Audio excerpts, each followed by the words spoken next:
With the return of Bleach, Shinigami no Bochan to Kuromaid, Eminence of Shadows, Jujutsu Kaisen, Stray Dogs, Masamune no Revenge, Horimiya, and Mushoku Tensei, summer 2023 is a season of sequels. Most of our watch lists have more than 6 options because of them. Naturally, the sequels will overshadow the summer's lineup. However, I have watched everything and am here with the best of the best for summer 2023, so you don't have to miss the real good ones. So starting with The Girl I Like Forgot Her Glasses. Only anime could have this kind of plot. There are some animes with weird settings that are weirdly satisfying. This anime invokes that to a T. Never have I ever thought that a girl always forgetting her glasses would be something I look forward to every week. So our main character Komura has a crush on his textmate Ai-mei. His one wish is that she would look at him with those beautiful eyes beneath the glasses. But just a few days later, Mei forgets her glasses. Komura was already attracted by her cute charms, but the squinting due to her bad eyesight added to her charms. Yes, this is the plot of the anime. It has to be one of the most mediocre plots I have ever come across, but unexpectedly, it was very satisfying to watch. In every episode, there is some excuse for the disappearance of the glasses, and rather than a bombastic side-eye, it was the most adorable segments of the anime. But the thing that the anime nails is the hair physics. The movement of the hair is some of the best I have ever seen in an anime. Some of the hair strands seem to be above the camera, creating depth akin to a 3D screen. She has to look closely to see her textbooks, but because of the hair placement, it creates an illusion of her being near you. Even the movement of hair, because of the wind, is so beautifully done. It is hard to be an anime fan as you tend to miss underrated gems like this. Now, jumping from outright adorable to outright terrifying is our next anime of the season, Dark Gathering. Horror is the most difficult genre to pull off. All of us are accustomed to most harem tropes. Things won't be scary if you know what will happen. Horror is most likely my least watched genre because I don't even flinch at its tropes. So when an horror does manage to spook me, it is a special moment. What Dark Gathering nails is creating contrast. We jump back and forth from slice of life to horror. It makes the sinister moments feel more impactful. I have only seen the first episode, and one thing I really like about the anime is that it never shows the design of the ghost. Junji Ito has gained popularity due to his creature designs. His creations are unlike no other. All of Ito's work is not even scary. They are more so uncomfortable to read because of the insanity he cooks in his brain. Dark Gathering took the exact opposite route to Junji Ito's story structure. I was constantly on the edge of my seat anticipating the design of the ghost, but it never gave that to me. I do have concerns that the characters in it are very unrealistic, but solely for episode 1, it has my praises. Next up is one of my favorites in 2023 as a whole, My Happy Marriage. Ever feel immersed in the story that you want to binge read the manga before the anime finishes? Yes, My Happy Marriage ticked every boxes I wanted to be ticked. I watch most of my anime weekly. There is no time for me to binge anime like I used to.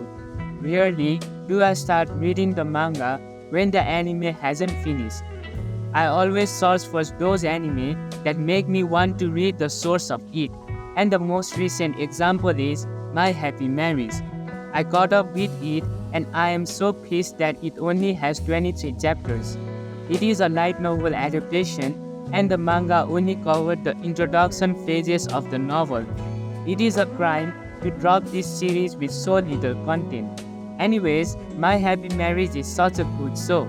It is derivative of Cinderella's story where we have a cruel stepmother and stepsister. The first episode does an amazing job of making Neo empathetic. Being abused to the point of shutting off her emotions, it would not be far off to say that it was a living hell for Miu. Since she was deemed useless, she was cast away to be married to a spouse known to be cruel. Miu travels to the Kudo mansion where she meets Ryoka Kudo for the first time. At first, he was very cold and blunt because he did not trust Miu. However, their dynamic changes as they learn more about each other. Kudo learns that Miu is a very pessimistic person. Every sentence is attached with "I am sorry." Kudo is very suspicious about her upbringing, as most girls he has met from prominent families are like Kaya. To shift focus to Miu, for the first time in a long time, she loves to leave. After being treated horribly for so long, finally, someone is present for her. In episode 3, when they go to the town, she is shown life. People laughing and interest in architecture captures her eyes. As she was secluded in her home, it was an eye-opening experience. Kudo brought Miu to the town because he learned that Miu was sewing her tattered kimono.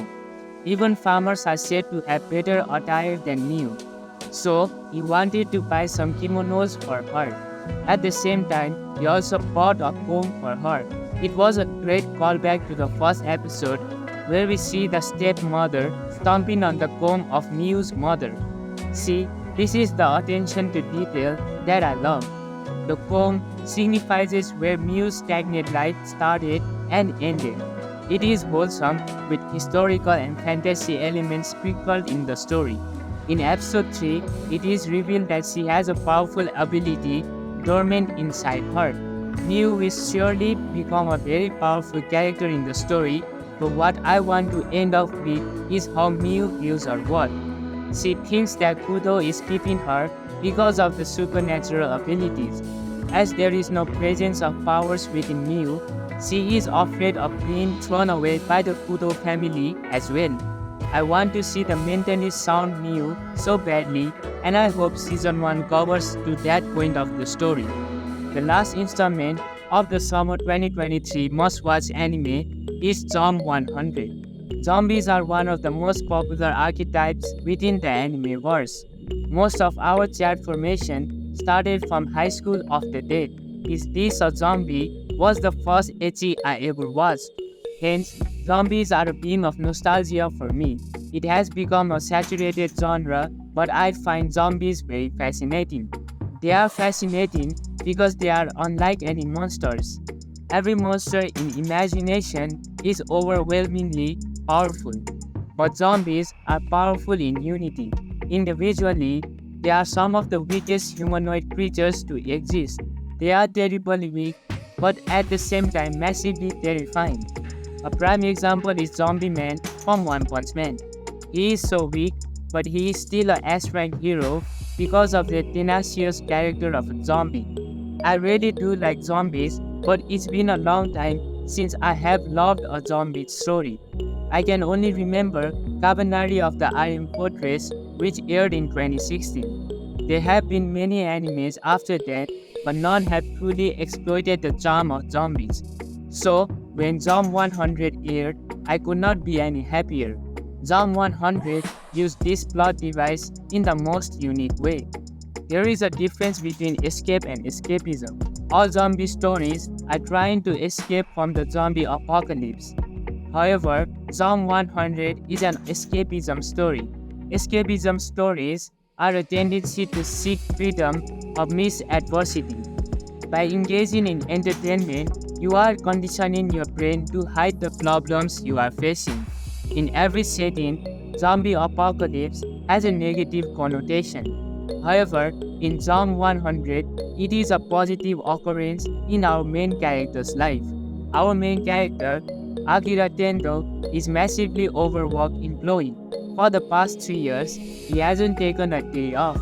Moreover, his office isn't a 9 to 5 but a 9 to 9.